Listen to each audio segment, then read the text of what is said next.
Angkatan Udara Israel menyerang studio dan kantor penyiaran milik pemerintah Iran di Teheran, Iran, Senin waktu setempat. Serangan yang melibatkan sedikitnya 4 bom menghantam gedung pusat yang menjadi markas Departemen Berita.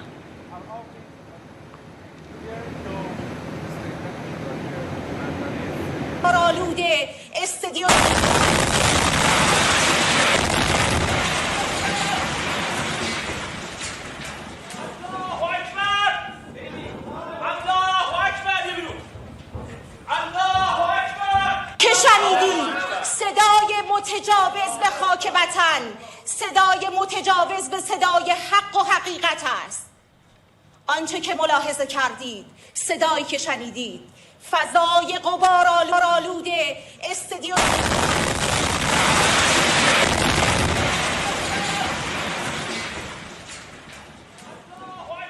Rekaman TV menunjukkan seorang pembaca berita, Sahar Emami, berusaha melanjutkan siaran meskipun ada suara ledakan hingga akhirnya meninggalkan studio karena gedung berguncang akibat serangan itu.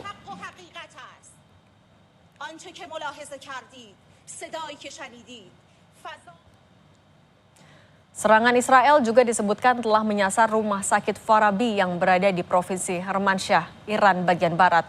Video yang menunjukkan kerusakan sejumlah bagian rumah sakit dimunculkan ke publik. Media di Iran mengatakan serangan udara Israel sepanjang Senin terus menghujam Provinsi Kermanshah.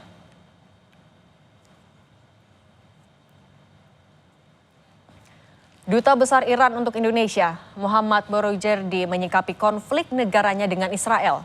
Borojerdi menegaskan Iran akan terus membalas serangan dari Israel sebagai bentuk bela diri dan pelajaran bagi Israel. Iran menyebut tidak akan melibatkan negara lain sebagai mediator. Iran akan menghentikan serangan Israel jika Israel juga menghentikan serangannya. میانجیگری هم که بعضی کشورها درخواست کردن مثل روسیه، مثل خیلی کشورهای دیگه که پیشنهاد میانجیگری کردن، در وهله اول باید بگم که ما کشوری در برابرمون نیست که کسی بخواد برای ما میانجیگری کنه. ما اسرائیل رو یک کشور نمیدونیم.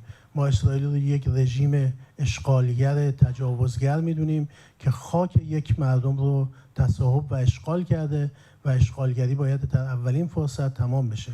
دوم همینه که میانجیگری لازم نیست. تا وقتی به ما حمله میکنند ما جواب میدیم. وقتی حمله نکنند قاعدتاً دیگر جوابی هم نخواهد بود. Bagaimana menghentikan perang antara Iran dan Israel?